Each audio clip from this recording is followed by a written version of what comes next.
Okay, did the FBI or did they not request the traffic stops on December 15th on our Idaho homicide suspect? No, no, they didn't. It's been debunked. Idaho State Police, the Indiana State Police, and Hancock County Sheriff's Office are the officers that pulled the suspect over. Fox News put out a report that the suspect was pulled over by the request of the FBI so they could track him. That's just not true. That's been debunked already. The first traffic stop happened by Hancock County Sheriff's Office at 10:42 a.m. The officer ran the license plate when he made this traffic stop. You can see his onboard computer. And when he approached the vehicle, some people are saying that he never even asked for his ID. So that's why it was all set up, never asked for his ID. He already knew who he had pulled over, let him go. Of course, he knew a name of the registered owner. If you notice, he asked the driver, do you have a driver's license? He takes his driver's license in his right hand, and he looks at it, and then he starts talking to the suspect.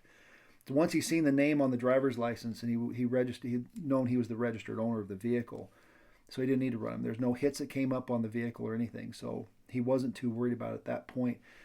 He pulled him over for tailgating. That's not a major traffic violation. The main thing that they're looking for out there is they have seatbelt grants, they have speed grants, aggressive driver grants. I don't know if this is a grant day or not. This is 10:42 a.m. On a Thursday morning in December. They were probably just out just making sure traffic was okay and nobody's driving erratically or causing trouble on the roads.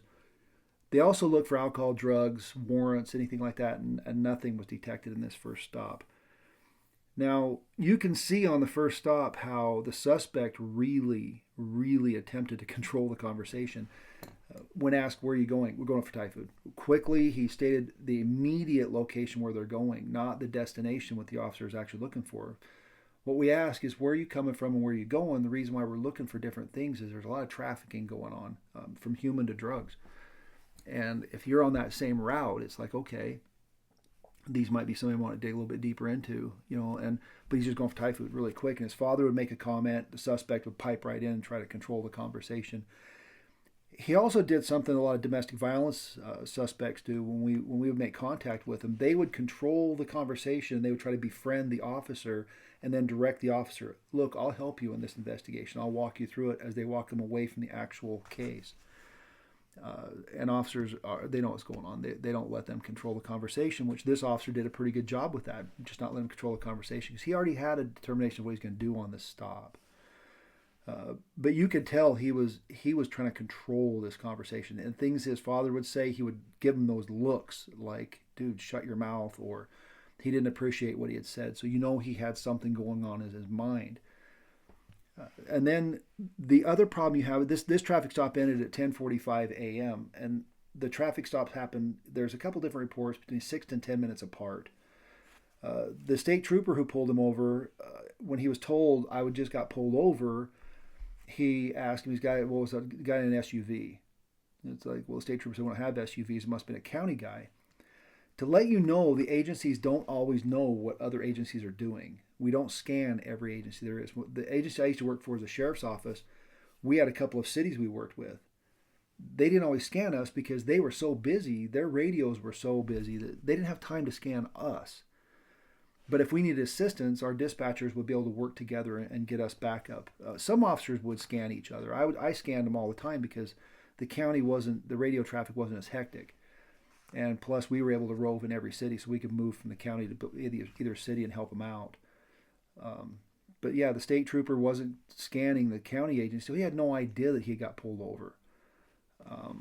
So that's not a big deal. And then the other one was the state police's camera. If you look at the camera in the upper right-hand corner, it states, or the date is 12/15/22, but the timestamp is 15:50 hours for the traffic stop. And the traffic stop actually occurred 6 to 10 minutes apart, which would have made it about 10:55 for the state trooper's traffic stop, or 10:50, which would put it just about right. So his timestamp may have been off from a glitch on the video camera. He may not have reset the camera when the vehicle was taken in for maintenance, or who knows. There's a lot of speculation. I'm not going to make any of those things. There's a lot of things that could have happened why the timestamp was different. If this had turned into a criminal case, if he had holy cow, this guy just admitted the murders, or he finds drugs or something in the vehicle, his timestamp on his video would have been mentioned in his report saying, no, this is the reason why the time was off. But there's no report to be done, not even a written warning. Now, a lot of times agencies are like, you know what, you just got warned. And I see this on the Fox News report where they said he was given a warning, that was his warning. The next time he stopped, that's a citation. It's not true. The discretion is left with the officer. He or she has that discretion of writing a citation. They don't have, well, just because you got a warning 5 minutes ago doesn't mean I'm going to give you a warning or a written citation now. It's up to me. It's my discretion. And so at that time, he didn't feel like there was anything going on. But again, he tried to control that conversation. You can tell this suspect is extremely controlling. He was nervous. He was feeling the officer out, trying to feel like, what do you know? They bring up the shooting in Washington, and what they're trying to do is find, well, no, I didn't hear about that, but I did hear about this. And I think what he was trying to do is trying to get as much information as he could to see, what do you know? And so this was, these officers did fine on the traffic stops, did everything they were supposed to do. There was nothing else there, so they let him go. There's nothing suspicious about this. The FBI did not request this. They claim they didn't request this, but people are still saying, well, they lied. But I'm sorry. Working for the county, if the FBI requested me to pull over a quadruple homicide suspect by myself, it's not going to happen. I'm not afraid. I just know that if this individual feels something or wants to run, or he does anything or makes any actions whatsoever, it could put a lot of people in danger, and it could turn into a pursuit, could turn into a shooting. The more officers we have on scene with a controlled environment, we can prevent a lot of that. So no, I would not pull over a quadruple homicide suspect just because the FBI requested I do, and I'm not doing it by myself. It's not going to work that way, and there's no agency out there that would do that. So other than that, that's the traffic stops that happen to, there's nothing going to come out of these. Yeah, all it is timeline of, they drove from here to here, and we made contact with them for tailgating. That was it. So I'm going to leave you guys with a quick safety tip. If you're ever pulled over by police, well, before I do that, somebody made a comment, and I really appreciate every comment. I really do. Good, bad, indifferent. It helps me grow. If I made a mistake, please call me out on it. If you disagree with something, that's fine. Just be cool about it. I'm not going to argue with anybody on here. If you do want to argue with me, I'm just not going to respond. There's no need for that. We can talk decently. But if you don't agree with me, I'm okay with that too, because I am far from knowing everything. But somebody did make a comment about driving. If you are being stalked, if you feel like somebody's following you, you're out and about and you're having a good night, and all of a sudden somebody's following you, it doesn't feel right. You've made turns and they followed. Or you've seen this vehicle that's been around you before. One comment made was, go to the police station. Well, they're not there. Cops are out on the street 90% of the time, especially in smaller towns. They're not in the police station. Go to a crowded location, Walmart, any restaurant that you can see a lot of people are at. Drive right up to the door, jump out, and scream, call 911, and run inside the building. Whoever's following you is not going to follow you in the building. They're going to flee. And while you're going in that building, say that car, this car with these two guys, or this car with this and this color car, they're following me.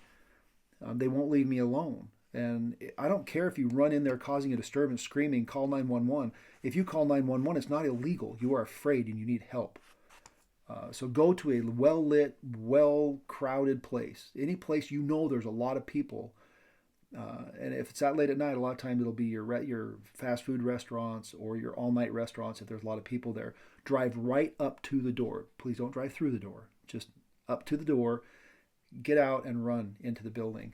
Make sure everybody's with you that's in the car is running with you. But go in there and be loud and be proud and tell people, I need help, and call 911 and give them a description of the vehicle. So but that's about it for tonight. Be safe. Be kind. I know it's a weird statement nowadays, but it's a continuous thing. But just be safe. Stay vigilant. And keep your head on a swivel. And have a great night.